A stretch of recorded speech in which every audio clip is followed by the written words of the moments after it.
Welcome to Bible Tech. I'm Timothy. Today I will review the iPhone 5.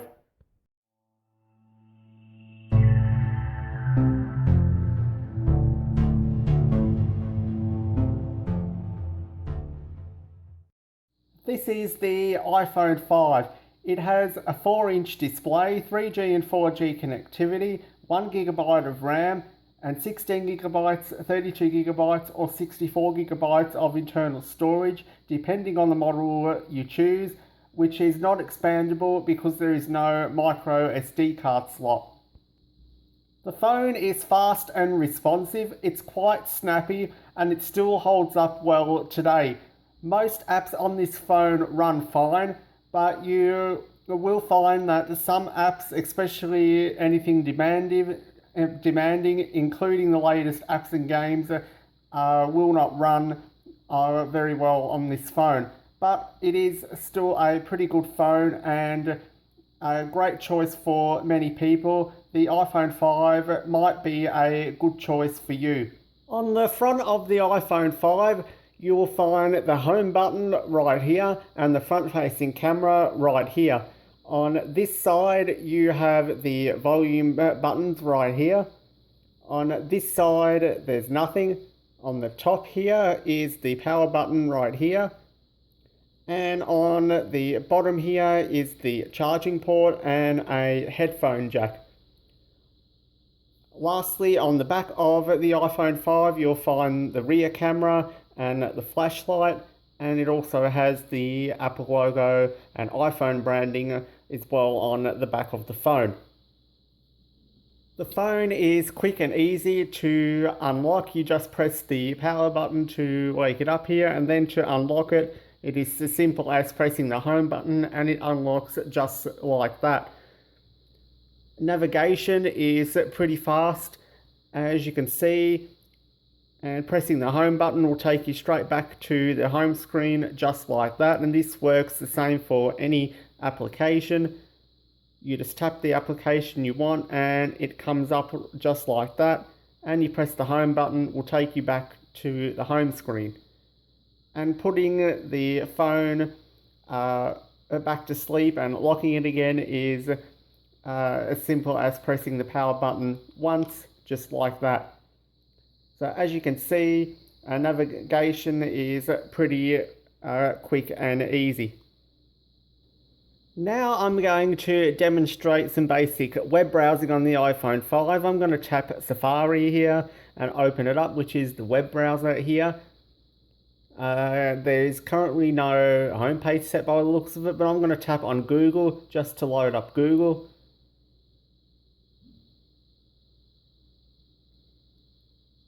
And there we go. That's how quick it loads up. Now I'm going to visit a web page to show you how long that takes, and I'm going to go to Facebook for the purposes of this demonstration.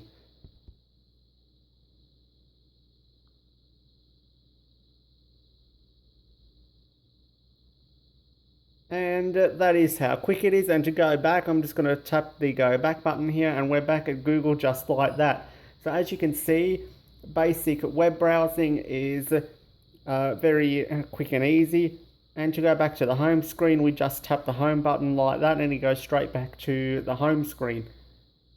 Now I'm going to demonstrate video playback. To do that, I'm going to use YouTube. The YouTube app is not on this iPhone 5 currently, and I'm not signed into this phone with my Apple ID, so I'm going to use the web browser to demonstrate YouTube. So I'm going to go back to the web browser and go to YouTube. This is what YouTube looks like here on the web browser on the iPhone 5, which is still pretty easy to use, as you can see, but this is what it looks like. I'm going to go ahead and go to my channel, so I play you my channel trailer. That way I won't have any copyright issues. So I'm just going to type my channel name in here. I'm using my main channel because that's the only one that has a channel trailer at the moment. And as you can see, browsing YouTube's pretty quick. I'm going to go ahead and tap my channel trailer there. and play that for you. Hello, welcome to my channel. I'm Timothy Bella. I do technology videos and I sometimes do thunderstorm videos.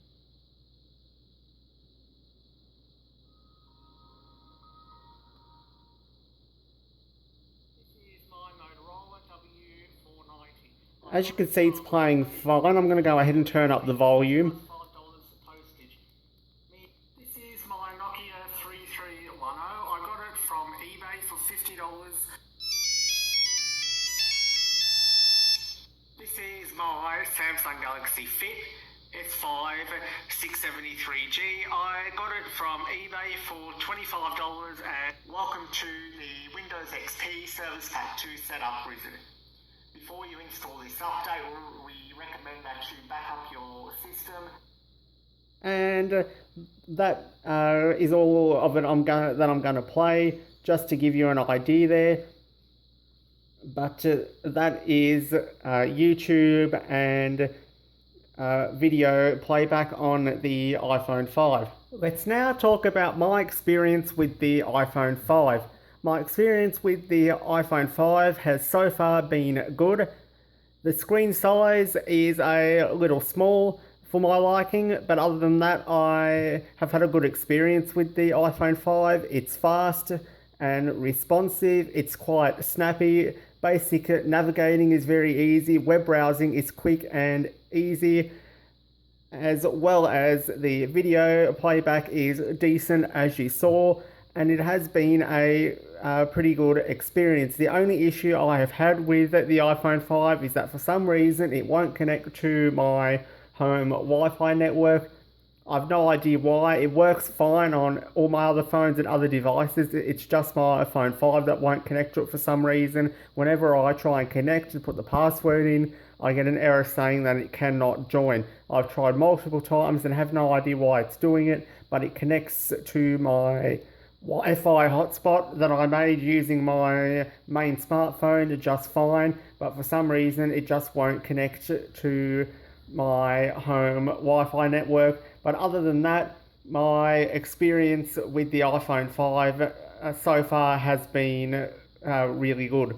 Now I'm going to move on and do some tests on the iPhone 5. First, I'm going to test the audio. This is the audio on the iPhone 5. As you can hear, it's not too bad.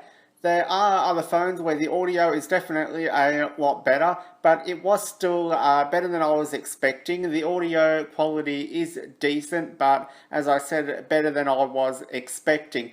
If you want better audio quality, you'll just have to get a better phone. Newer models of iPhones have better audio quality, but for an old iPhone, the audio quality on here is definitely decent and better than I was expecting. I will pop this up on screen and you can decide for yourself how good or how bad you think the audio quality is, but that's the audio on the iPhone 5. Secondly, I'm going to test the camera for photos and video.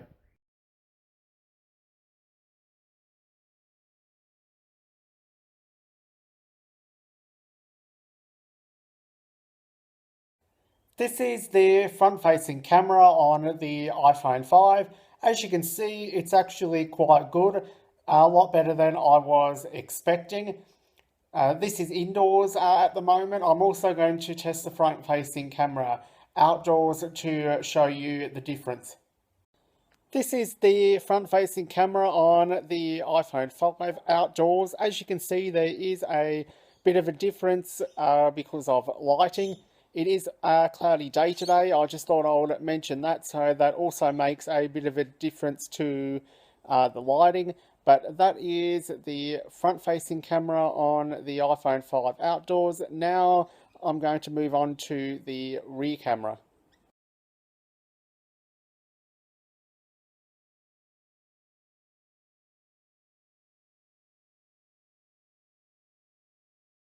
This is the rear camera on the iPhone 5 on video here. You can see my JVC Bluetooth speaker. This is indoors at the moment, and as you can see, the quality is pretty good. I'm also going to show you the rear camera outdoors to show you the difference. This is the rear camera on the iPhone 5 outside. As you can see, the quality is pretty good, and it does look a bit better because there's more lighting out here. And for a older iPhone or a lower end phone, the camera is actually pretty good. That is the rear camera on the iPhone 5 outside. That concludes the camera test for the iPhone 5. I just thought I would point out the iPhone 5 has an 8 megapixel rear camera and a 1.2 megapixel front facing camera. The rear camera has 1080p video recording and the front facing camera has 720p video recording. That concludes the tests that I wanted to do on the iPhone 5. Now I'm going to give you my overall thoughts on the iPhone 5 and whether you should buy one. Overall, the iPhone 5 is a good phone. It's fast and responsive, it's quite snappy, and navigation, basic web browsing and video playback are all easy and are quite good.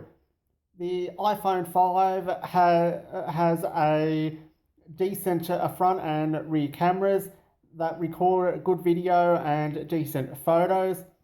However, I don't like that the iPhone 5 has a small screen size and that you can't expand the memory. I recommend the iPhone 5 for anyone who's looking for a cheap and affordable smartphone. It is also a great choice as a secondary or backup smartphone. I don't recommend the iPhone 5 to anyone who wants a phone with a bigger screen size, or if you are looking for a phone with expandable memory. The iPhone 5 cost me $49 on eBay. It's not available in stores anymore, but you can still get them on eBay, Amazon, and other websites. Also sometimes sell the iPhone 5.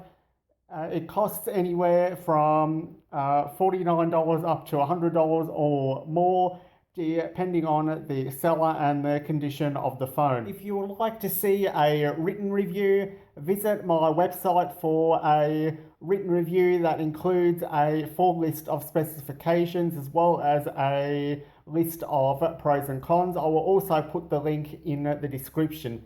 If you have any questions, let me know in the comments. I'll be more than happy to answer them and help you out. I hope you found this useful. Thank you for watching, and I'll see you next time. Goodbye.